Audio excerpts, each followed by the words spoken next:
السلام عليكم ورحمة الله وبركاته. الحمد لله والصلاة والسلام على رسول الله. قال تعالى: سبحانك لا علم لنا إلا ما علمتنا إنك أنت العليم الحكيم. رب اشرح لي صدري ويسر لي أمري واحلل عقدة من لساني يفقهوا قولي. صدق الله المولانا. புகழனைத்தும் ஈருலகை படைத்து இருக்கக்கூடிய ஈருலகளுக்கு ரிஸ்க்களித்துக் கொண்டிருக்கிற ரப்புல் ஆலமீன் அல்லாஹ் ஒருவனுக்கு சாந்தியும் சமாதானமும் நபிகள் நாயகம் ஸல்லல்லாஹு அலைஹி வஸல்லம் அன்னார் மீதும் அன்னாரை பின்பற்றி நடந்த உத்தம சத்திய சஹாபாக்கள், தாபிஈன்கள், தபஅ தாபிஈன்கள், நல்லோர்கள், நாதாக்கள், இறைநேசர்கள், குறிப்பாக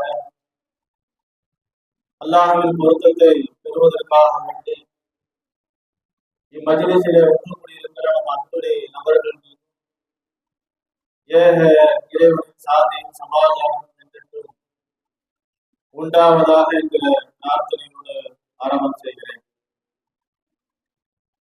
எல்லாம் அல்ல அல்லாஹ்வின் நல்லடியார்களே,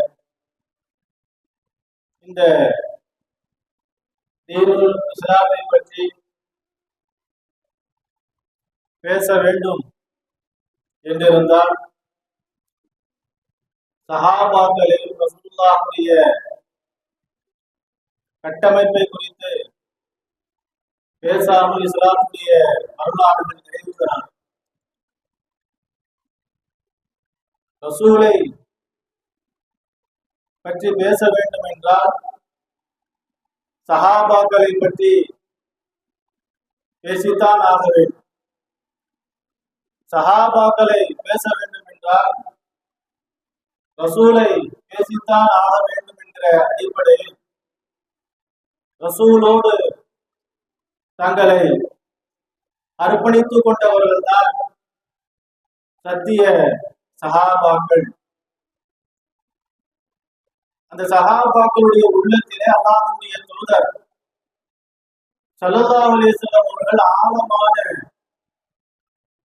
ஈமானை அவர்களுக்குள்ளே விதைத்தார்கள். யாரும் அசைக்க முடியாத மிக ஆழமான ஒரு பரிசுத்தமான அந்த ஈமானை அவர்களுக்குள்ளே விதைத்ததுடைய மிகப்பெரிய ஒரு விளைவாக இன்றைக்கு உலகத்தில் இருக்கிற கோடான கோடி இஸ்லாமியர்கள் அதற்கு சாட்சிகளாக இருப்பதை நாம் பார்க்க முடிகிறது. சஹாபாக்கள் அவர்கள் சொர்க்கத்திற்கென தகுதியானவர்கள் என்பது நாம் எல்லோரும் அறிந்திருக்கிறோம். சொர்க்கம் அவர்களை விட்டு தூரமானது அல்ல, சொர்க்கம் அவர்களோடு நெருக்கத்தில் இருந்தது என்பதை எல்லாம் நாம் அறிந்திருக்கிறோம். ஆனால் அத்தகைய சஹாபாக்களுடைய வாழ்க்கை வரலாறுகளை பார்க்கிற பொழுது கண்ணீர் விட்டு அழக்கூடிய நிறைய சம்பவங்களை அவருடைய வாழ்க்கையை நாம் பார்க்கிறோம். உலகத்தை குறித்து உண்டான எந்த கவலையும் அச்சமும் அவரிடத்திலே ஒருபோதும் இருந்ததில்லை. பசியோடும் பட்டினியோடும் தன்னுடைய வாழ்நாட்களை கழித்த போது கூட ஈமானை ஒருபோதும் அவர்கள் இழக்காத ஒரு சூழலை, யாருக்காக வேண்டியும் விட்டுக் கொடுக்காத ஒரு அற்புத மனிதர்கள் என்று சொன்னால் அது சஹாபாக்கள். சஅத் இப்னு அபீ வக்காஸ் ரலியல்லாஹு அன்ஹு அவர்கள் ஒரு தகவலை நமக்கு பரிமாறுறார். மக்காவில் இஸ்லாத்தை அல்லாஹ்வுடைய தூதர் பிரச்சாரம் செய்ய தொடங்கியதிலிருந்து பெரும் எதிர்ப்பு கிளம்பியதை நாம் அறிந்திருக்கிறோம். கடுமையான எதிர்ப்பு. அதனுடைய தொடக்கம் தான் பெருமானார் அவர்களையும் அவர்களை சார்ந்தவர்களையும் குறைஷிகள் என்ன செய்யறாங்கன்னா, ஒரு 3 ஆண்டுகள் மக்காவை விட்டும் அவர்களை ஒதுக்கி வைக்கிறார். குறைஷினுடைய ஒரு கோத்திரத்தினுடைய ஒரு பகுதி தான் பனு ஹாஷிம். பனு ஹாஷிம் என்று சொல்லக்கூடிய அந்த கோத்திரத்தார்களையும் அவர்களை சார்ந்திருக்கக்கூடிய ரசூலை சார்ந்திருக்கக்கூடிய ஈமானை ஏற்ற அத்துணை நபர்களையும் மக்காவை விட்டு 3 ஆண்டுகள் ஊரை விட்டு ஒதுக்கி வைக்கிறார்.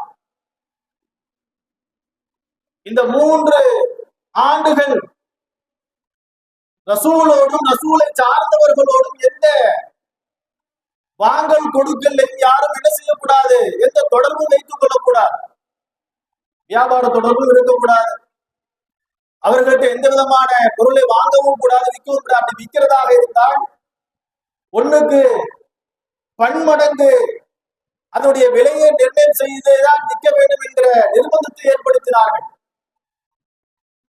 பெண் கொடுக்கிறது பெண் எடுக்கல் என்கிற எல்லாத்தையும் தடை செய்து வைத்திருந்த ஒரு நெருக்கடியான ஒரு சூழ்நிலை. இன்றைக்கு எந்த தலைப்பை எடுத்துக்கொண்டாலும் இஸ்லாத்துடைய வரலாறுகள்ல பலஸ்தீனத்தில் இருக்கக்கூடிய காசா மக்கள் படுகிற அந்த துன்பத்தை நாம் விவரிக்காமல் இதிலிருந்து இஸ்லாத்துடைய வரலாறுகள் இருந்து நகர முடியாது என்கிற அளவுக்கு இந்த சம்பவம் மிகப்பெரிய ஒரு சாட்சி. இந்த சம்பவத்தை சொல்லுகிற இதை அப்படியே இன்றைக்கு பலஸ்தீனத்தில் நடந்து கொண்டிருக்கிற அந்த அத்துமீறல்கள் அனைத்தும் என்னது பொருந்தக்கூடிய ஒரு விதமான நிகழ்ச்சி. சஅத் இப்னு அபீ வக்காஸ் ரலியல்லாஹு அன்ஹு அவர்கள் சொல்கிறார்கள், நாங்கள் சாப்பிட்டு பல நாட்கள் பசியோடும் பட்டினியோடும் கழித்திருக்கும். நிறைய சகாபாக்கள் வர்ணிக்கிறார். சாப்பிடுறதுக்கு எதுவும் இல்லாத சூழ்நிலைகளை இலை தலைகளை சாப்பிட்டு ஆடு மாடுகள் எப்படி மலம் கழிக்குமோ அதே நிலையில் என்னுடைய மலத்தை நாங்கள் வெளியேற்றி இருக்கிறோம் என்றெல்லாம் விவரிக்கிறார்கள். சஅத் ரலியல்லாஹு அன்ஹு அவர்கள் சொல்கிறார்கள்,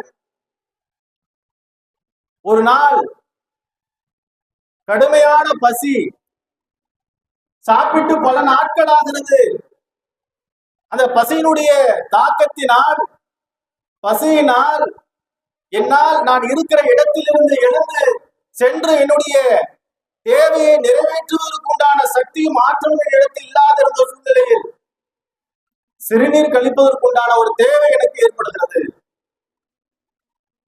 எழுந்து போய் எப்படியும் கஷ்டப்பட்டு போய் சிறுநீரை வெளியேற்றி விட்டு வரலாம் என்று என்ன செய்றேன், எந்திரிச்சு முடியாத ஒரு சூழ்நிலையில் நான் தள்ளாடி கொண்டு ஒரு வழியாக அங்கே அமைத்திருக்கிற கூடாரங்கள், ஷுஅபே அபீ தாலிப் என்று சொல்லக்கூடிய மக்கா விட்டு ஒரு ஒதுக்குப்புறம், அந்த ஒதுக்குப்புறத்திலே சஹாபாக்கள் ஊரை விட்டு ஒதுக்கி வைத்திருந்த நேரத்திலே கூடாரங்களை அமைத்து அங்கே தங்கியிருந்தார்.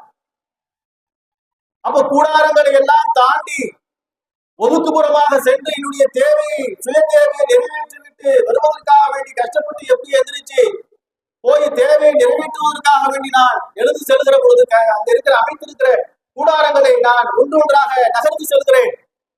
ஒவ்வொரு கூடாரங்களில் இருந்தும் அழுகை குரல் தான் கேட்டுக்கொண்டிருக்கிறது. சிறு பிள்ளைகள் அழுகிறார்கள், குழந்தைகள் அழுகிறார்கள், பெண்கள் அழுகிறார்கள், வயதானவர்கள் அழுகிறார்கள். எல்லோருடைய அந்த முழுமுழுப்பு சத்தம் தான் என்னுடைய காதிலை கேட்கிறது. அவ்வளவு ஒரு கொடுமையான ஒரு சூழ்நிலை அந்த நேரம்.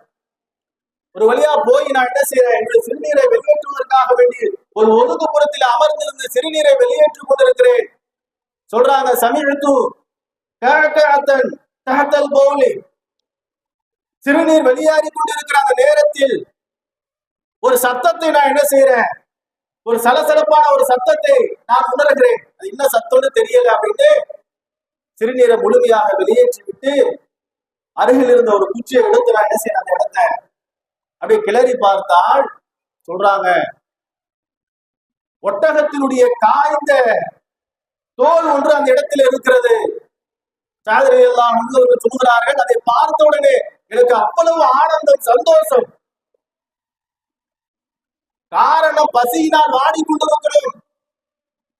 உண்ணுவதற்கு ஏதாவது உணவு இருக்காதா என்று நாங்கள் தேடிக்கொண்டிருந்த நேரத்தில் உணவிற்காக வேண்டி நாங்கள் ஒருவருக்கொருவர் உணவை எதிர்பார்த்து கொண்டிருந்த அந்த சூழ்நிலையில் காய்ந்த ஒட்டகத்தினுடைய அந்த தோலை பார்த்தவுடனே எனக்கு அவ்வளவு ஆனந்தம். அது கையில எடுத்துக்கொண்டு போய் தண்ணியில என்ன செய்யறேன், கழுவி நல்லா கழுவி நெருப்புல காமிச்ச என்ன செஞ்சேன், 3 நாட்கள் அந்த ஒட்டகத்தினுடைய தோலை உணவாக நான் பயன்படுத்தினேன் என்று சஅத் இப்னு அபீ வக்காஸ் ரலியல்லாஹு அன்ஹு அவர்கள் சொல்கிறார்கள் என்றால், இதை அப்படியே நீங்க இங்க ஒப்பிட்டு பாருங்க. இன்னைக்கு என்ன நடந்து கொண்டிருக்கிறது?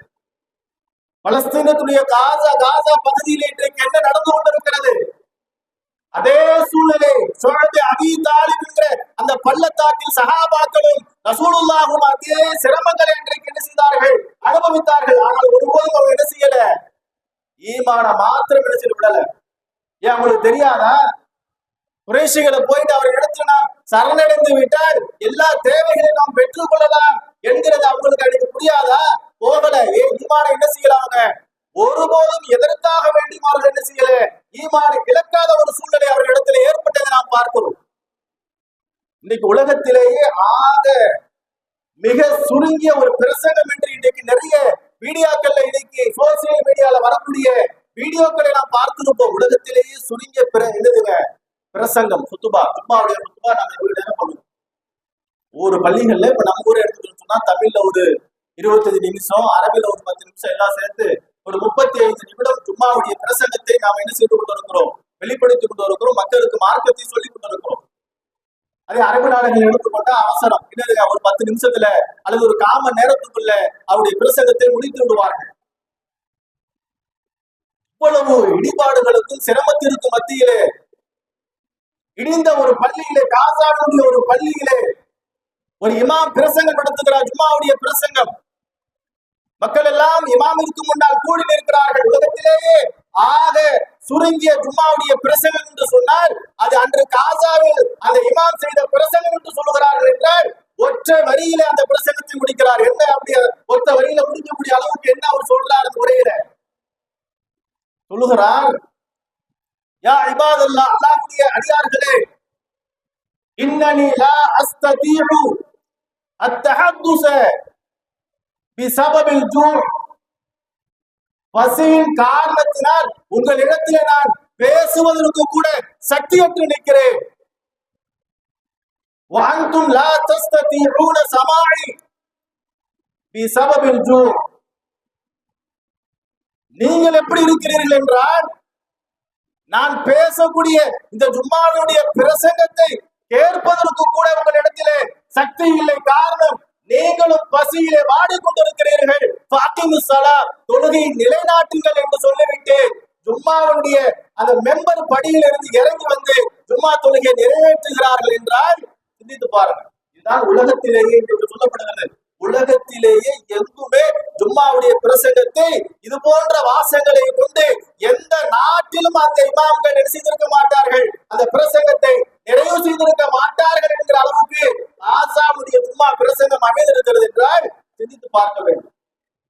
ஷுஅய்ப் அபீ தாலிப்ல ஸல்லல்லாஹு அலைஹி வஸல்லம் அவர்களும் சஹாபாக்களும் எவ்வளவு துன்பங்களை அனுபவித்தார்களோ அதே துன்பங்களை இன்றைக்கு இந்த மக்களும் அனுபவித்துக் கொண்டிருக்கிறார்கள். ஈமானை அவர்கள் இழந்து விட்டு இன்றைக்கு இருக்கிறவர்களிடத்தில் அவர்கள் சரணடைய வேண்டும் என்றால் சரணடையலாம்.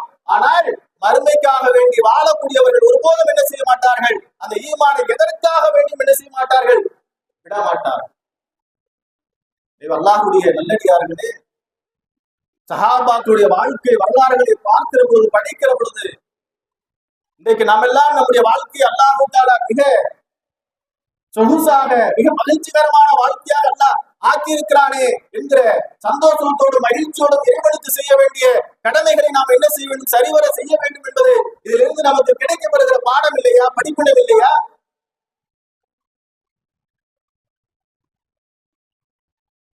அம்ர் இப்னு ஆஸ் என்று சொல்லக்கூடிய ஒரு சஹாபி, இவர்கள் இஸ்லாத்தை ஏற்றுக்கொள்வதற்கு முன்பு மிகப்பெரிய இஸ்லாத்திற்கு எதிரி, கடுமையான எதிரி. இன்றைக்கு இருக்கிற RSS அமைப்பெல்லாம் தோற்று போகும் என்ற அளவுக்கு கடுமையான எதிர்ப்பு. இவர்கள் இஸ்லாத்தை ஏற்றுக்கொண்டதற்கு பிறகு என்ன செய்கிறார்கள் என்றால் மரண படுக்கையில் இருக்கிறார்கள், சக்கராத்தகால இருக்கிறாங்க, அழுகுறாங்க. அவருடைய தாடி நனைகிற அளவுக்கு என்ன செய்கிறார்கள்? படுத்த படுக்கையில் இருந்து அழுது கொண்டிருக்கிறார்கள். எந்த அளவுக்கு இவருடைய இஸ்லாத்திற்கு எதிரான இவருடைய செயல்பாடுகள் இருந்தது என்று சொன்னால் வரலாறுகள் வர்ணிக்கிறது. முதல் ஹிஜ்ரத்தான அபிசீனியாவிற்கு சஹாபாக்களும் ரசூலுல்லாஹி சார்ந்தவர்களை அல்லாஹ் தஆலா அபிசீனியாவுக்கு போனானா இல்லையா, எத்தோப்பியாவுக்கு போனாங்களா இல்லையா? அவர்கள் போன சிறிது காலத்திலேயே குறைஷிகளால் அனுப்பப்படுகிற ஒரு நபர் தான் அம்ர் இப்னு ஆஸ். எதற்கு குறைஷிகள் அங்க இவரை தேர்ந்தெடுத்து அனுப்புனாங்க அப்படின்னா, அங்கே அடைக்கலம் புகுந்திருக்கிற, தஞ்சம் புகுந்திருக்கிற சஹாபாக்களை நஜ்ஜாசி என்ன செய்யக்கூடாது, அந்த மன்னர், அந்த நாட்டு மன்னர் அவர்களை ஏற்றுக்கொள்ளக்கூடாது. உடனே அவர்களை அங்கிருந்து சஹாபாக்களையும் ஈமான் கொண்டவர்களையும் நாட்டை விட்டு துரத்த வேண்டும் என்பதற்காக வேண்டி குறைஷிகளால் தேர்ந்தெடுக்கப்பட்டு அனுப்பப்பட்டவர் தான் யார்? அம்ர் இப்னு ஆஸ். போனாங்க. போய் நஜ்ஜாசி மன்னர் இடத்துல எதை சொல்ல வேண்டுமோ, இஸ்லாத்திற்கு எதிரான, இஸ்லாமியர்களுக்கு எதிரான, சஹாபாக்களுக்கு எதிரான எதையெல்லாம் பேச வேண்டுமோ அத்துடைய வார்த்தைகளை பேசுகிறார்கள். சொல்றாங்க அம்ர் இப்னு ஆஸ் சொல்றாங்க, நஜ்ஜாசி இடத்துல சொல்கிறார், நீங்கள் இந்த இஸ்லாமியர்களை அடைக்கலம் கொடுக்க வேண்டும் என்று இவர்களுக்கு நீங்கள் இங்கே உங்களுடைய நாட்டிலே நீங்கள் அடைக்கலம் கொடுக்கிறீர்கள். இவர்கள் எத்தகைய மோசமான மனிதர்கள் தெரியுமா? உங்களையும் உங்களை சார்ந்த ஈசா நபியும் இவர்கள் தரைக்குறைவாக பேசக்கூடிய ஒரு மோசமான கேடுகட்டவர்கள் வர்ணிக்கிறார். போய் அங்க போய் என்ன செய்யணும்? இஸ்லாமியர்களை அபிசீனியாவில் இருந்து, எத்தோப்பியாவில் இருந்து என்ன செய்யணும்? மீண்டும் வெளியேற்றி விட வேண்டும் என்பதற்காக வேண்டி குறைஷிகளால் அனுப்பப்பட்ட இவர் போய் பேசுறார். எந்த அளவுக்கு இஸ்லாத்தை குறித்தும் சஹாபாக்களை குறித்தும் நபியை குறித்தும் அவதூறு பரப்ப வேண்டுமோ அந்த அளவுக்கு அவதூறை பரப்பி கொண்டிருக்கிறார்கள். உடனே நஜ்ஜாசி மன்னர் சொன்னார், நிறுத்துங்க. முகமதை பற்றி, முகமதிடத்தில் வந்திருக்கிற வேதத்தை குறித்தும் அவர் சார்ந்திருக்கிற, அவர் எதை பிரச்சாரம் செய்கிறார் என்பதை குறித்து எனக்கு நல்லா தெரியும். எனவே அம்ரே, உங்களுக்கு நமக்கு உண்டான தொடர்பு இருக்கிறது, அது நல்ல ஒரு தொடர்பாக இருக்கிறது, இதை நீங்கள் பயன்படுத்திக் கொள்ளுங்கள் என்று நஜ்ஜாசி மன்னர் அம்ர் இப்னு ஆஸுக்கு என்ன செய்யறார்? இஸ்லாத்தை அவருக்கு தாவா செய்யறார், பிரச்சாரம் பண்றார். பண்ணிட்டு நஜ்ஜாசி மன்னர் சொன்னார், அம்ரே, முஹம்மது ஸல்லல்லாஹு அலைஹி வஸல்லம் அவர்கள் எங்கு இருக்கிறார் என்பதை தேடி பார்த்து நீ என்ன செய்ய, உடனே முஹம்மதுடைய கரத்தை பிடித்து நீ இஸ்லாத்தை ஏற்றுக்கொள் என்ற அந்த ஒற்றை வார்த்தை, நஜ்ஜாசியுடைய ஒற்றை வார்த்தை அம்ர் இப்னு ஆஸை அப்படியே மாற்றி எடுத்தது. பெருமானார் அவர்கள் மதீனாவில் இருக்கிறார்கள், பெருமானாரை தேடி வருகிறார் அம்ர் இப்னு ஆஸ். வந்து பெருமானார் இடத்திலே தன்னுடைய கரத்தை கொடுத்து பைஅத் செய்து இஸ்லாத்தை ஏற்றுக்கொள்கிறார். இந்த அம்ர் இப்னு ஆஸ் மரண படுக்கையில் இருக்கிற பொழுது, சக்கராத்தாக இருக்கிற பொழுது அழுகிறார். மகன் கேட்கிறான், என்னத்துக்கு அழுகிறீங்க? ஒரு அமலும் இல்லை, நான் நரகத்திற்கு போக போறேன் என்று சொல்ல வேண்டும் என்றாலும் என்ன செய்யலாம்? அழுகலாம், அதை குறித்து கவலைப்படலாம். ஈமானை ஏற்றுக்கொண்டிருக்கிறீர்கள். அத்தாட சொல்றார், மகன் சொல்றார், இனி உங்களுக்காக விதிக்கப்பட்டிருக்கிற சொர்க்கத்தை நீங்கள் அடைய போகிறீர்கள். சந்தோஷமாக நீங்கள் இந்த உலகத்தை விட்டு பிரிவதை தவிர வேறு என்ன இருக்கிறது? ஏன் அழுறீங்கன்னு கேட்ட உடனே அம்ர் இப்னு ஆஸ் ரலியல்லாஹு அன்ஹு அவர்கள் சொன்னார்கள், மகனே, என்னுடைய வாழ்க்கையில் 3 படித்தரங்களை, 3 கட்டங்களை நான் கடந்து வந்திருக்கிறேன். இந்த சக்கராத்துடைய படுக்கையில் இருக்கிறனால இதுவரைக்கும் என்னுடைய வாழ்க்கை, நான் பிறந்ததிலிருந்து, நான் வாழ்ந்ததிலிருந்து இதுவரைக்கும் நான் என்னுடைய வாழ்க்கையினுடைய 3 படித்தரங்களை கடந்து வந்திருக்கிறேன். 3 கட்டங்களை கடந்திருக்கிறேன். முதல் கட்டம் என்ன தெரியுமா? இந்த உலகத்திலேயே ஆக எனக்கு பிடிக்காத ஒரு மார்க்கம் தீனுல் இஸ்லாம். இந்த உலகத்திலேயே ஆக எனக்கு பிடிக்காத ஒரு நபர் முஹம்மது ரசூலுல்லாஹ் ஸல்லல்லாஹு அலைஹி வஸல்லம் அவர்கள். உலகத்திலேயே ஆக எனக்கு பிடிக்காத ஒரு முகமும் முகம்மதுடைய முகமாகத்தான் இருந்தது. அன்றைக்கு எங்க முகம்மதை பார்க்கிறேனோ அங்கெல்லாம் முகம்மதை வெட்டுவதற்கு, கொலை செய்வதற்கு உண்டான வாய்ப்பு எனக்கு கிடைக்காதா என்று நான் ஏங்கிக் கொண்டிருந்த நேரம் என்னுடைய முதல் கட்ட நேரம். அந்த நிலையிலேயே நான் மௌத்தா போயிருந்தா, சொல்ற முதல் கட்டம், அந்த நிலையிலேயே நான் மௌத்தா போயிருந்தா அல்லாஹ் எனக்கு நினைச்சிருப்பான். நான் அன்றைக்கே மௌத்தா போய், அந்த நேரத்துல நான் மௌத்தா போயிருந்தா, ஈமானை ஏற்றுக்கொள்ளாத நேரத்துல நான் மௌத்தா போயிருந்தா, நரகத்துக்கு போயிருப்பேன். அல்லாஹ் என்னை பாதுகாத்தான், ஈமானை ஏற்றுக்கொள்ளக்கூடிய பாக்கியத்தை கொடுத்தான். நபியை தேடி போன மதீனாவிலே கரத்தை கொடுத்து ஈமானை ஏற்றுக்கொள்ள வேண்டும். நான் என்னுடைய கையை நீட்டி, நபியே உங்களுடைய கையை நீட்டுங்கன்னு ரசூலுல்லாஹ்ட்ட கேட்டேன். நபி அவர்கள் கையை நீட்டினாங்க. உடனே என்னுடைய கையை எடுத்துக்கொண்டேன். இப்போ ரசூலுல்லாஹ் கேட்டாங்க, அம்ரே இஸ்லாத்தை ஏற்றுக்கொள்வதற்காக, ஈமானை ஏற்றுக்கொள்வதற்காக வந்துட்டு பையச் செய்ய வந்துட்டு நீங்க பையச் செய்யாமல் ஈமானை ஏற்றுக்கொள்ளாமல் கையை திருப்பிக் கொண்டீர்களே, எடுத்துக் கொண்டீர்களே, என்ன காரணம் என்று கேட்கிற பொழுது நான் சொன்னேன், நபியிடத்திலே அல்லாஹ்வுடைய தூதரே ஸல்லல்லாஹு அலைஹி வஸல்லம் அவர்களே, நான் இஸ்லாத்தை ஏற்றுக்கொள்ள கொண்டிருக்கிறேன். இதுவரைக்கும் நான் என்னுடைய வாழ்க்கையில் செய்த பாவத்தினுடைய படிதரங்கள் தான் அதிகமாக இருந்திருக்கிறது. என்னுடைய வாழ்க்கை இதுவரைக்கும் கரைப்படிந்த வாழ்க்கையாகத்தான் இருந்திருக்கிறது. இத்தனை ஆண்டு காலம் நான் அநியாயங்களும் அட்டூழியங்களை மாத்திரமே நான் செய்திருக்கிறேன். நீங்கள் எனக்கு ஒரு வாக்குறுதி கொடுக்க வேண்டும். நான் இஸ்லாத்தை ஏற்றுக்கொண்டு விட்டால் என்னுடைய முந்தைய பாவங்கள் எல்லாம் மன்னிக்கப்பட்டு விட்டது என்று நீங்கள் வாக்குறுதி கொடுத்தால் உங்களிடத்திலே பையச் செய்து நான் இஸ்லாத்தை ஏற்றுக்கொள்கிறேன் என்று சொன்ன உடனே ஸல்லல்லாஹு அலைஹி வஸல்லம் சொன்னாங்க, அம்ரே உங்களுக்கு தெரியாதா, ஒருவர் இஸ்லாத்தை ஏற்றுக்கொண்டு விட்டால் அதற்கு முன்னால் அவர் எவ்வளவு பெரிய பாவங்கள் செய்த பாவிகளாக இருந்தாலும் கூட அல்லாஹ் இஸ்லாத்திற்கு பிறகு அந்த பாவத்தை எல்லாம் மன்னித்து விடுகிறான் என்பது உங்களுக்கு தெரியாதா?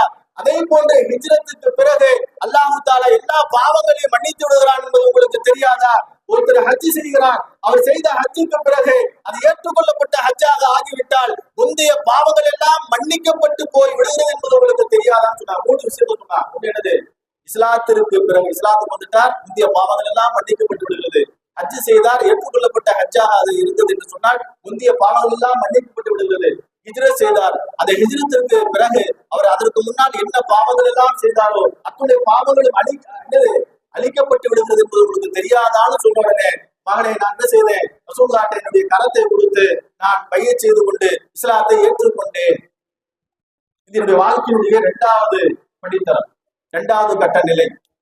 சொல்றார், அந்த இரவே நான் மௌத்தா போயிருந்தால், இறந்து போயிருந்தால் அல்லாஹ் எனக்கு சொர்க்கத்தை கொடுத்திருப்பான். நான் சொர்க்கத்திற்கு தகுதியானவனாக இருப்பேன். முதல் கட்டம் என்னது? நரகத்திற்கு தகுதியானவனாக இருந்தேன். அதிலிருந்து அல்லாஹ் என்னை காப்பாற்றி 2வது நிலைக்கு கொண்டு வந்தான். அன்று இரவே நான் பையச் செய்த அந்த இரவே நான் இறந்து போயிருந்தால் அல்லாஹ் என்னை என்ன செய்திருப்பான்? சொர்க்கத்திற்கு சொந்தக்காரராக ஆகியிருப்பான். நான் சொர்க்கத்துக்கு போயிருப்பேன். ஆனால் அதையும் கடந்து 3வது ஒரு கட்டத்தை நான் எட்ட வேண்டிய ஒரு சூழ்நிலை என் வாழ்க்கையில் ஏற்பட்டது. இஸ்லாத்திற்கு பிறகு நிறைய பொறுப்புகள் கொடுக்கப்பட்டது. நிறைய அதிகாரத்தை சுமக்கக்கூடிய பொறுப்பு, நிர்வகிக்கக்கூடிய பொறுப்பு, ஒரு சமூகத்தை கட்டமைக்கக்கூடிய வாய்ப்புகள் எனக்கு நிறைய இஸ்லாத்திற்கு பிறகு கொடுக்கப்பட்டது. இதுதான் எனக்கு சந்தேகத்திற்குரியதாக இருக்கிறது. முதல் கட்டம், நான் நரகத்திற்கு சொந்தக்காரர் இறந்து போயிருந்தார். 2வது நிலை, நான் இறந்து போயிருந்தால் சொர்க்கத்திற்கு சொந்தக்காரர். இந்த 3வது நிலை இருக்க பொறுப்பெல்லாம் கொடுக்கப்பட்டு, பொறுப்புகள் எல்லாம் சுமர்த்தப்பட்டு, பிறரை அதிகாரம் செய்யக்கூடிய அதிகார நிலையில், அதிகார வர்க்கத்தில் இருக்கக்கூடிய ஒரு நிலையில் நான் இருந்திருக்கிறேனே, இதுவரைக்கும் அப்படித்தான் இருந்திருக்கிறேன். இதுதான் எனக்கு சந்தேகத்திற்குரியதாக இருக்கிறது. இதுவெல்லாம் அல்லாஹ்விடத்தில் ஒப்புக்கொள்ளப்பட்டிருக்கிறதா? நான் அல்லாஹ்விடத்திலே ஏற்றுக்கொள்ளப்பட்டவனாக இருக்கிறேனா? அல்லாஹ் எனக்கு சொர்க்கத்தை கொடுப்பானா என்கிற சந்தேகம் எனக்கு இருக்கிறது என்று சொல்லிவிட்டு மகனிடத்திலே 2 வசியத் செய்தார். சொன்னார், என்னுடைய இறப்பிற்கு பிறகு என்னுடைய குடும்பத்தார்கள் யாரும் என்ன செய்யக்கூடாது? ஒப்பாரி வைத்து அழக்கூடாது. ஏனென்றால் இந்த நிலை 3வது கட்டம் இருக்கிறது. பொறுப்புகள் கொடுக்கப்பட்டு அதில் நான் சரியாக நடந்திருக்கிறேனா, அதை நான் சரிவர செய்திருக்கிறேனா என்கிற இந்த நிலை இருக்கிறது. எனக்கு மிகப்பெரிய ஒரு தடுமாற்றத்தை கொடுக்கிறது. நேரத்தில் அதான் அழுவேன். அழுகைக்கான காரணம் அதுதான். அதனால் என்ன செய்யணும்? நான் இறந்து விட்டால் என்னுடைய இறப்பிற்கு பிறகு யாரும் என்ன செய்யக்கூடாது? ஒப்பாரி வைத்து அழக்கூடாது. 2வது, முதல் ஒப்பாரி வைத்து அழக்கூடாது. 2வது, என்னை கஃனிட்டு மண்ணிலே தஃபன் செய்கிற பொழுது, தஃபன் செய்து விட்டு நீங்கள் என்ன செய்து விடக்கூடாது? என்னுடைய உறவினர்கள், என்னை சார்ந்தவர்கள் உடனே அந்த இடத்தை விட்டு நீங்கள் வந்துவிடக் கூடாது. கபரை விட்டு, கபர்ஸ்தானை விட்டு உடனே நீங்கள் வெளியேறிவிடக் கூடாது. சிறிது நேரம் அங்கேயே நின்று இருந்து எனக்காக வேண்டி நீங்கள் என்ன செய்ய வேண்டும்? பிரார்த்திக்க வேண்டும், பிரார்த்தனை செய்ய வேண்டும். எந்த அளவுக்கு நீங்க பிரார்த்தனை செய்யணும்னா, ஒரு நபர் ஒரு ஒட்டகத்தை அறுத்து தோலை உரித்து அதன் இறைச்சிகள் எல்லாம் வெட்டி எடுத்து பங்கு வைப்பதற்கு உண்டான நேரம் எவ்வளவு நேரம் ஆகுமோ அவ்வளவு நேரம் நீங்கள் என்ன செய்யணும்? என்னுடைய உடலை தஃபன் செய்ததற்கு பிறகு அந்த கபருக்கு அருகாமையில் இருந்து நீங்க என்ன செய்யணும்னா, எனக்காக வேண்டி துஆ செய்யணும் என்கிற இந்த 2 வசியத்தை செய்தார்கள். அல்லாஹ்வுடைய நல்லடியார்கள் சிந்தித்து பார்க்க கடமைப்பட்டிருக்கிறோம். இன்றைக்கு எவ்வளவு பெரிய ஈமானில் நாம் இருக்கிறோம் என்கிற சந்தோஷத்தில், ஆனந்தத்தில் ஒரு புறம் இருந்தாலும் கூட நமக்காக வேண்டி கொடுக்கப்பட்டிருக்கிற பொறுப்புகளில் நாம் சரியாக இருந்திருக்கிறோமா? நாம் சாட்டப்பட்டிருக்கிற, நமக்கு சுமத்தப்பட்டிருக்கிற அதிகாரத்தை இன்றைக்கு அது சரியான முறையில நாம் அதை செலுத்திக் கொண்டிருக்கிறோமா? நம்மை சார்ந்தவர்களிடத்திலே இன்றைக்கு நாம் நீதமாகவும் நேர்மையாகவும் மிக சரியான முறையிலே நம்முடைய செயல்பாடுகளை அமைத்துக் கொண்டிருக்கிறோமா என்பதை சிந்தித்து பார்க்க கடமைப்பட்டிருக்கிறோம். அல்லாஹ் சொல்லுகிறான், இன்னும் சஹாபாக்களை பார்த்து சொல்லுகிறான். சூரா அல்-பையினாவுடைய கடைசி 2 ஆயத்துல, 7வது 8வது ஆயத்துல, இன்னல்லதீன ஆமனு வ அமிலுஸ் ஸாலிஹாத், ஈமான் கொண்டு நல்லமல் செய்தவர்கள் இருக்கிறார்கள். அவர்கள் யார் என்றால், உலாயிக ஹும் கைருல் பரியா, இறைவனால் படைக்கப்பட்ட அத்துணை படைப்புகளிலேயும் அவர்கள்தான் சிறந்த படைப்பு என்று அல்லாஹ் சொல்லுகிற சஹாபாக்கள். அவர்களுக்கான நன்மை குறித்து அல்லாஹ் சொல்கிறார். இவர்களுக்கான நன்மை இருக்கிறது, இவர்களுக்கான நாளை மறுமையில் அதில் என்கிற சொர்க்கம் அவர்களுக்கு கிடைக்க இருக்கிறது, அதில் நிரந்தரமாக இருப்பார்கள் என்று சொல்லுகிற அல்லாஹ் தஆலா, நானும் அவர்களை பொருந்திக் கொண்டேன், அவர்கள் நம்மை பொருந்திக் கொண்டார்கள் என்ற வார்த்தைக்கு சொந்தக்காரர்கள் எப்படி பல நிலைகள்ல தன்னுடைய வாழ்க்கையுடைய நிலைகளை குறித்து எப்படி அழுதிருக்கிறார்கள், எப்படி தன்னுடைய கொடுக்கப்பட்டிருக்கிற பொறுப்புகளை குறித்து எப்படி சிந்தித்திருக்கிறார்கள், உலகத்தில் இருக்கிற நிலைகளை குறித்து எப்படி எல்லாம் அவர்கள் யோசித்திருக்கிறார்கள் என்பதை நம்முடைய சிந்தனையில் கவனத்தில் கொண்டு வர கடமைப்பட்டிருக்கிறோம். அல்லாஹ்வுடைய நல்லடியார்களே, முஸ்லிம் 2454வது ஹதீஸ், ஒரு சம்பவம் ஹதீஸ் அல்ல, ஒரு வரலாற்றுடைய நிகழ்ச்சி. புகாரில முஸ்லிம் ஷரீஃப்ல இடம்பெற்றது. ரசூலுல்லாஹி ஸல்லல்லாஹு அலைஹி வஸல்லம் வஃபாத்துக்கு பிறகு அபூபக்கர் ரலியல்லாஹு அன்ஹு அவர்கள் உமர் ரலியல்லாஹு அவர்களை கூப்பிட்டு சொல்றாங்க, உமரே, ரசூலுல்லாஹ் ஹயாத்தாக இருந்த நேரத்தில் ரசூலுல்லாஹ்வுடைய 2வது தாய் என்று சொல்லக்கூடிய உம்மு ஐமனை அதிகமாக ரசூலுல்லாஹி ஸல்லல்லாஹு அலைஹி வஸல்லம் அவர்கள் நேசிக்கக்கூடியவர்களாக இருந்திருக்கிறார். உம்மு ஐமன்டா அவங்க பேர் உம்மு ஐமன் இல்ல, அவங்க பேரு பரக்கா பின்த் ஸஅலபான்னு சொல்லுவாங்க. அவங்க மகன் பேரு ஐமன். இந்த ஐமனுங்கிற பேரை சேர்த்துச்சுன்னா உம்மு அப்படின்னா தாய், ஐமன்னா உம்மு, ஐமனுடைய தாய் என்கிற ஒரு அடைமொழியோடு அவங்க என்ன செஞ்சாங்க, அழைக்கப்பட்டாங்க. பெரும்பாலும் அரபிகள் அப்படித்தான், அவருடைய பேருக்கு முன்னால் என்ன செய்வாங்கன்னா, அவர் பேரு ஹாலிதாக இருக்கும், மகன் பேரு முகமதாக இருக்கும், நான் பேரை என்ன செய்ய மாட்டாங்க, வெளியே சொல்ல மாட்டாங்க, அபு முகமதுன்னு சொல்லுவாங்க. முகமதுடைய அத்தாவு, அவர் பேரு ஹாலிதா இருக்கும். இப்ப மகனுடைய பெயரை சேர்த்து சொல்வது என்பது அரபியல் இடத்துல ஒரு பழக்கமான ஒன்று. இப்ப அவங்க பேர் அந்த சஹாபிக்கு உம்மு ஐமன், எல்லோருக்கும் கேள்விப்பட்டிருக்கிற ஒரு மிகப்பெரிய ஒரு சீதேவி அவர்கள். உஹது யுத்தத்திலே கலந்து கொண்டவர்கள், ஹுனைன் யுத்தத்திலே கலந்து கொண்டவர்கள், கைபர் யுத்தத்திலே கலந்து கொண்டவர்கள். அங்க இருக்கிற இஸ்லாமிய படை வீரர்களுக்கு தங்களால் முடிந்த எல்லா சேவைகளும் செய்த, இந்த மார்க்கத்திற்கு மிகப்பெரிய ஒரு பணியாற்றிய மிகப்பெரிய ஒரு சேவை அவர்கள், மிகப்பெரிய ஒரு சீதேவி அவர்கள். பெருமானார் அவர்களை இந்த உலகத்திற்கு முதல்ல பெருமானாருடைய பரக்கத்தான மேனியை இந்த உலகத்திற்கு முதல்ல உம்மு ஐமன் அவருடைய கரத்தை கொண்டுதான் இந்த உலகத்திலே என்ன செய்தார்கள், பெருமானார் அவர்களை வாங்கினார். பெருமானார் அவர்களுக்கு பிரசவம் பார்த்தான். ரசூல் ஸல்லல்லாஹு அலைஹி வஸல்லம் சொன்னாங்க, உம்மு ஐமன் எனக்கு 2வது தாய் என்று சொன்னார்கள். என்றால் இவங்களுக்கு சொந்த நாடு ஹபஷாவில் இருந்து அடிமையாக கொண்டு வரப்பட்டு மக்காவில விற்கப்பட்ட நேரத்துல ரசூலுல்லாஹ்வுடைய தகப்பனார் அப்துல்லா என்ன செய்வாங்க, வீட்டுக்கு ஒரு ஒத்தாசையா இருப்பதற்காக வேண்டி அடிமையாக விலை கொடுத்து வாங்கி கொண்டு வந்து வீட்டுல வச்சிருப்பாங்க. சிறிது காலத்துல அப்துல்லா அவர்கள் இறந்து போனதற்கு பிறகு அம்மா ஆமீனா அம்மையாரை நல்ல முறையில கவனித்துக் கொண்டவர்கள், அவர்களுக்கு தேவையான அனைத்தையும் செய்து கொடுத்தவர்கள் இந்த உம்மு ஐமன், பரக்கா பின்த் ஸஅலபா. இந்த சஹாபா பெண்மணியை ரசூலுல்லாஹி ஸல்லல்லாஹு அலைஹி வஸல்லம் அவர்கள் அதிக நேசிக்கக்கூடிய ஒரு பெண். பெருமானார் அவர்கள் எப்பொழுதெல்லாம் அவர்களை பார்க்க வேண்டும் என்று நினைக்கிறார்களோ அப்பெல்லாம் அவர்களை பார்ப்பார்கள்.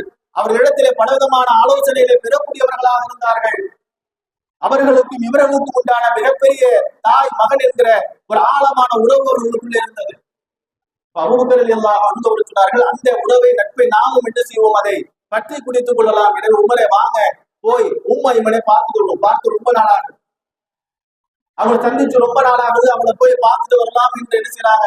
அபூபக்கர் ரலியல்லாஹு அன்ஹு அவர்கள் உமர் ரலியல்லாஹு அன்ஹுவை அழைச்சுக்கிட்டு ஐமனுடைய வீட்டிற்குள்ளே போறாங்க.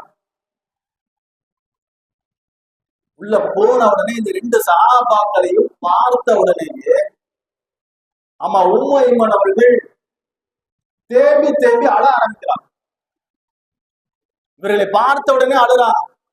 அப்ப இவங்க ரெண்டு பேரும் என்ன நினைச்சுக்கிட்டாங்க அப்படின்னா, ரசூலுல்லாஹ் வஃபாத்தான அந்த துக்கத்துலதான் இவங்க என்ன செய்யறாங்க, அழுகுறாங்க போல. இந்த ரெண்டு சஹாபாக்களும் அவர்கள் என்ன செய்யறாங்க, ஐமன் அவர்களை ஆறுதல் படுத்துறாங்க. அழுகாதீங்க, ஏன் அழுகுறீங்க, ரசூலுல்லாஹி ஸல்லல்லாஹு அலைஹி வஸல்லம் இழப்பு மிகப்பெரும் இழப்பு தான்.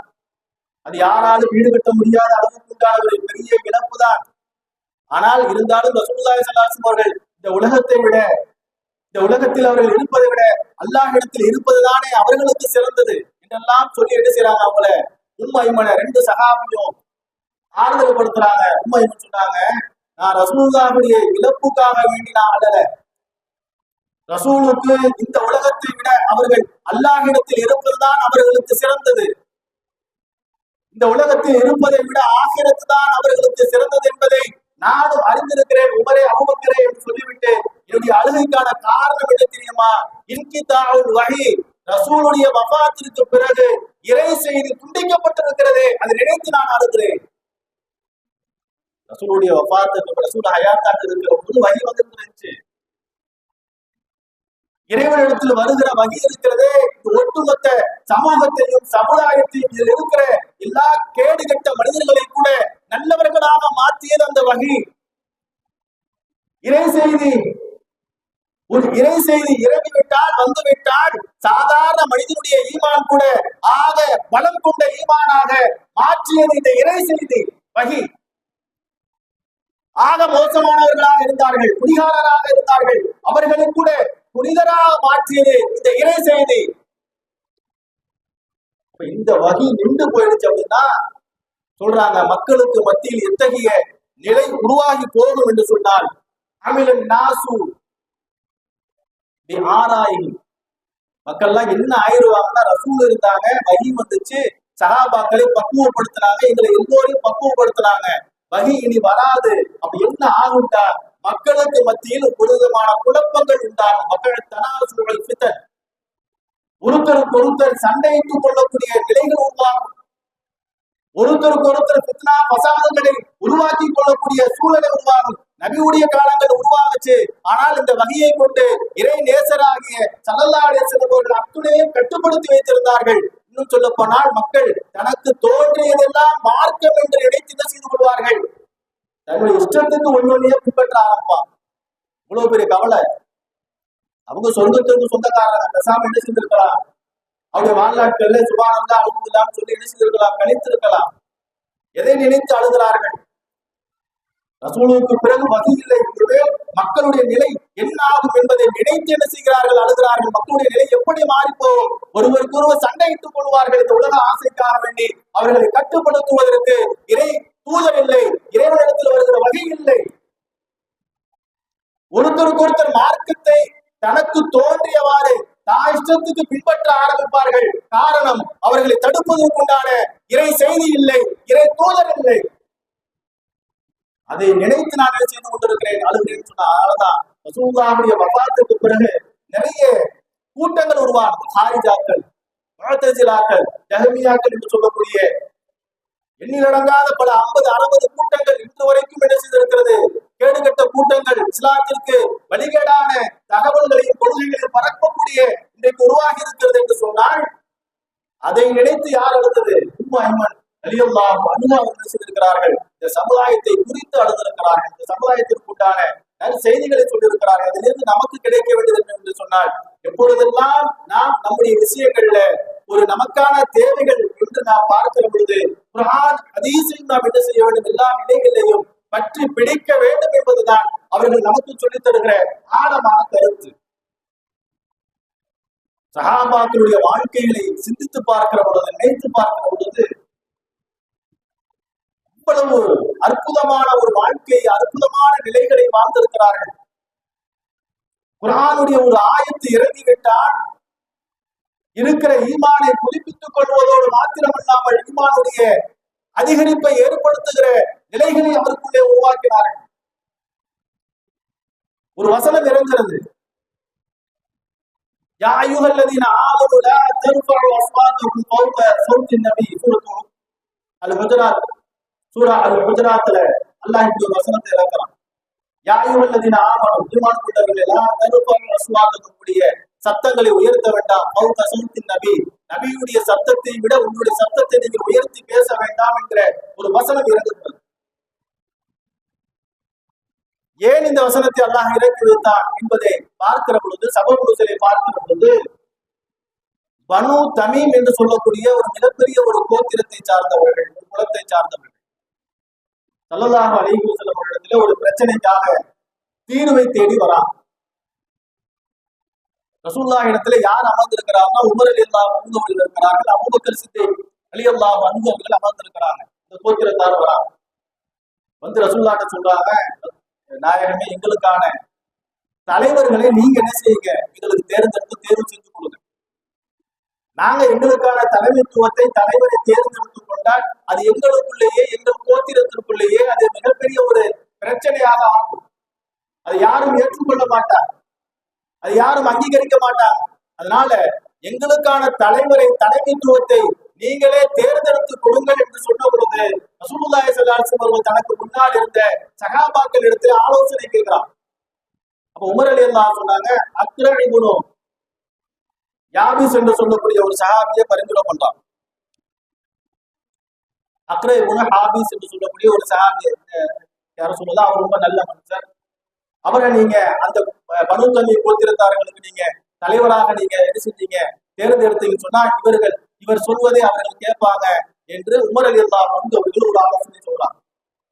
உடனே அங்க அருகில் இருந்த அபூபக்கர் சித்திக் ரலியல்லாஹு அன்ஹு சொன்னாங்க, நாயகமே, நீங்க அவர்களுக்கான தலைவரை நீங்க எப்படி தேர்ந்தெடுக்கணும்னா வெளியிருந்து தேர்ந்தெடுக்காதீங்க, அவர்களுக்கு உள்ளிருந்தே நீங்க தேர்ந்தெடுங்க. அவங்கள இருந்து ஒரு ஆளை தேர்வு செய்யும்.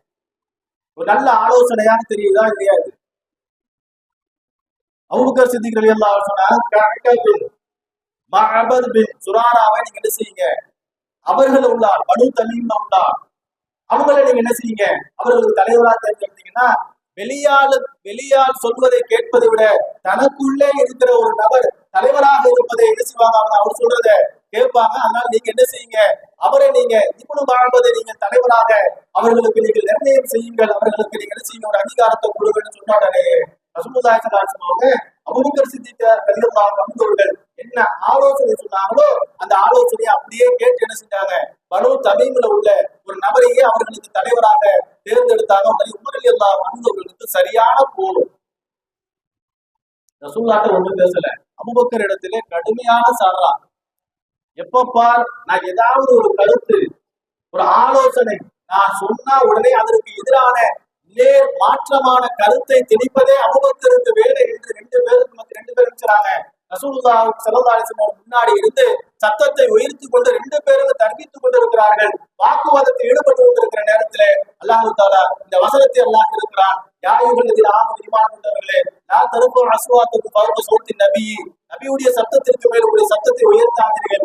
நீங்க எப்படி உங்களுக்கு மத்தியில் சகஜமாக பேசிக் கொள்வீர்களோ அது மாதிரி நீங்கள் என்ன செய்ய வேண்டாம், நபிக்கு முன்னால் பேச வேண்டாம் என்கிற இந்த வசனத்தை அல்லாஹ் இறக்கிய உடனே சாபித் பின் கைஸ் என்று சொல்லக்கூடிய ஒரு சஹாபி, நபிகளாரோடு எல்லா நேரங்களிலும் இருக்கக்கூடிய ஒரு சஹாபி, நபிகளாருடைய மஜ்லிஸ்ல எல்லா நேரங்களிலும் அமர்ந்திருந்து பெருமானாருடைய உபதேசங்களை கேட்கக்கூடிய ஒரு சஹாபி என்ன செய்வாங்கண்டா, நீண்ட நாட்களாக பெருமானார் அவர்களை சந்திப்பதை விட்டு தங்களை பிம்பித்திருப்பார்கள், பெருமானாருடைய சபைக்கு வருவதை விட்டு பிடிச்சிருப்பார்கள், வராம தன்னை ஒதுக்கி வைத்திருப்பார். ரொம்ப நாளா வர்றதில்லை சாபித் பின் கைஸ்.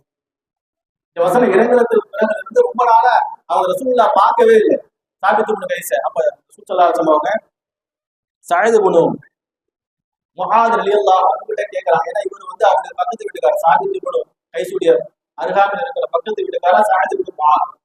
அவங்க கூப்பிட்டு கேட்கறாங்க, என்ன ஆச்சு?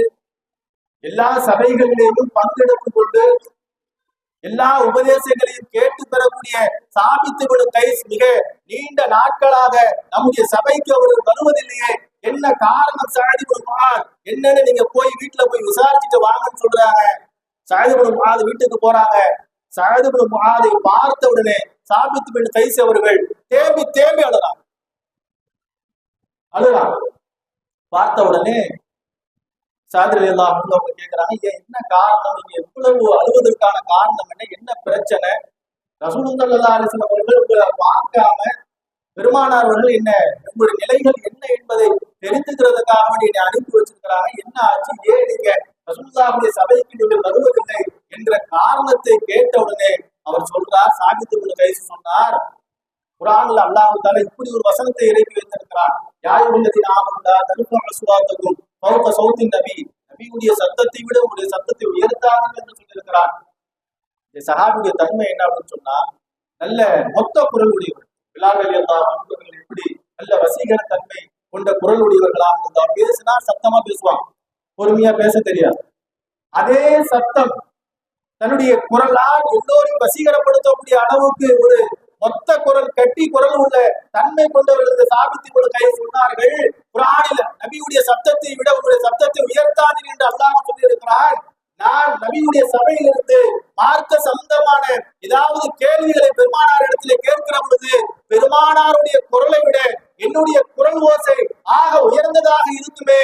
எனவே இந்த நிலைக்கு நான் என்ன செய்வேன்? ஏன்னா அல்லாஹ் அந்த வசனத்தை எப்படி சொல்லி முடிக்கிறார் சொன்னா, நபியுடைய சத்தத்துக்கு மேல உங்க சத்தத்தை நீங்க உயர்த்தினீங்கன்னு சொன்னா நீங்கள் செய்த அமல்கள் எல்லாம் ஒன்றுமில்லாததாக பாலாகி போய்விடும். உங்களுக்கு தெரியாமலேயே நீங்கள் சேகரித்து வைத்திருக்கிற உடைய அமல்கள் ஒன்றுமில்லாமல் போய்விடும், அமல்கள் எல்லாம் அழிந்து விடும் என்று எல்லாம் சொல்கிறான். அதனாலதான் ரசூலுடைய சபைக்கு வந்தால் நான் பேச வேண்டிய சூழ்நிலை ஏற்படும். ரசூலுடைய சபைக்கு வந்தால் ரசூல் இடத்துல ஏதாவது கேள்வி கேட்கக்கூடிய ஒரு நிலைகள் உருவாகும். அப்ப நபியுடைய சத்தத்தை விட என்னுடைய குரல் ஓசை ஆக உயர்ந்ததாக இருக்கும். எனவே நான் செய்த அமல்கள் அதன் காரணமாக அழிந்து போகுமே. இத்தனை நாளா நான் என்ன செய்திருக்கிறேன்? நபியுடைய சபையில நபியுடைய சத்தத்தை விட என்னுடைய சத்தத்தை உயர்த்தி இருக்கிறேனே, அதனால் நான் நபியுடைய சபைக்கு வர்றதில்லை என்று சொன்ன உடனே சாயித் இப்னு முஆத் அவர்கள் அதை கேட்ட உடனே அவங்க தீர்வு சொல்லல. ஏன்னா அவங்க அந்த தீர்வு சொல்ல முடியாதுல்ல, சஹாபாக்கள் அதற்கான தீர்வு அவங்க சொல்ல முடியாது. நேரா திரும்பி செய்றாங்க. சாயித் இப்னு முஆத் ரசூல் இடத்திலே வந்தாங்க. நாயகமே, சாபித் இப்னு கைஸ் நம்முடைய சபைக்கு வராததற்கு காரணம் இதுதான் என்று சொன்ன உடனே ரசூலுல்லாஹ் சொன்னாங்க, இயற்கையாகவே இயல்பாகவே ஒருவர் குரல் வளம் மிக்கவர், ஒரு மொத்த குரலுடையவர், பேசினால் மிக சத்தமாக பேசக்கூடியவர், இயற்கையிலே அவருடைய குரல் வளங்கள் அப்படித்தான் இருக்கும் என்றால் அவருக்கு இந்த ஆயத்து என்ன செய்யாது? பொருந்தாது. மாறாக இந்த ஆயத்து யாருக்கு பொருந்தும் என்று சொன்னால், நபிக்கு முன்னால் தர்க்கம் செய்யக்கூடியவர்கள், காரணமே இல்லாமல் சம்பந்தமே இல்லாமல் நபிக்கு முன்னால் இருந்து சண்டையிடக்கூடியவர்களுக்கு தான் இந்த ஆயத்து பொருத்தமாகுமே தவிர சாபித் இப்னு கைஸுக்கு இந்த ஆயத்து ஒருபோதும் பொருந்தாது. ஏனென்றால் அவர் இயற்கையிலேயே குரல் வளம் உடையவர், அவருடைய குரல் ஓசை ஆக உயர்ந்ததாக என்னுடைய குரலை விட அவருடைய குரல் சப்தம் உயர்ந்ததாக இருக்கும். எனவே அவருக்கு பொருந்தாது என்ற தகவல் சொன்ன பிறகுதான் சாபித் இப்னு கைஸ் ரலியல்லாஹு அன்ஹு அவர்கள் ஆக மகிழ்ச்சியுடைய உச்சகட்டத்திற்கு சென்றார் என்பது வரலாறு நமக்கு சொல்லித் தருகிறது. வசனம் இறங்கிவிட்டால் அது எப்படி பார்க்கணும்? அந்த வசனம் நமக்கு இறங்கவில்லையே என்கிற அந்த நிலையில் கூட அவர் இது யாருக்கும் இறக்கப்பட்ட வசனம் தானே என்று நினைக்காமல் அந்த வசனம் நம்மைத்தான் குறித்து நம்மை நோக்கிதான் சொல்கிறது, அவருடைய பாடமும் படிப்பினையும் நமக்கானது என்பதை என்ன செய்தார்கள்? உணர்ந்தார்கள். அதனுடைய ஆழம் தான் ரசூலுல்லாஹ். இதனுடைய ஆழம் என்னன்னா, ரசூலுல்லாஹ் அவர்கள் அவர்களுக்குள்ளே விதைத்திருந்த அந்த ஈமான் தான் அவர்கள் இப்படியெல்லாம் சிந்திக்க வைத்தது. அல்லாஹ்வுடைய தூதரை அந்த அளவுக்கு அவர்கள் செய்திருக்கிறார்கள், நேசித்திருக்கிறார்கள். இந்த மார்க்கத்துடைய மார்க்கத்துடைய விஷயங்களை அந்த அளவுக்கு கடுமையாக நினைச்சிருக்கிறார்கள், பின்பற்றி இருக்கிறார்கள். அதனாலதான் அல்லாஹ் அவர்களை பொறுத்திருக்கிறார், அல்லாஹும் அவர்களை பொறுத்திருக்கிறார், அவர்களும் அல்லாஹை பொறுத்திருக்கிறார் என்கிற அந்த வசனத்திற்கு இவர்கள் சொந்தக்காரராக இதுவரைக்கும் சகாபாக்கள் திகழ்ந்திருப்பதற்கு மிகப்பெரிய காரணமாக இருக்கு. எனவே அல்லாஹுடைய நல்லடியார்கள், இஸ்லாத்தை பொறுத்தவரைக்கும் சகாபாக்களுடைய தியாகங்கள், அவருடைய அழுகைகள் இதெல்லாம் பார்த்தால் உலக ஆதாயத்திற்காக வேண்டி அவர்கள் செய்ததில்லை, அழுவதில்லை. உலக ஆதாயத்திற்காக வேண்டி அவர்கள் செய்த தங்களை ஒரு நல்ல சபையில் இருந்து அவர்கள் ஒதுக்கி வைத்ததில்லை. மறுமைக்காக வேண்டி மாத்திரமே இந்த உலகத்திலே பயணித்தவர்கள், வாழ்ந்தவர்கள், அமல் செய்தவர்கள், உத்தம சகாபாக்கள், அவர்களை உருவாக்கியவர்கள் அல்லாஹ்வுடைய தூதர் ஸல்லல்லாஹு அலைஹி வஸல்லம் அவர்கள் வாழ்க்கையை நாம் உறுதியாக பின்பற்றி வாழ்கிற நன்னசீப அல்லாஹ் தஆலா நம் அனைவர்களுக்கும் பெயர் கொடுத்து தருவானாக. வாஹிர் தஅவானா அல்ஹம்துலில்லாஹி ரப்பில் ஆலமீன். அஸ்ஸலாமு அலைக்கும்.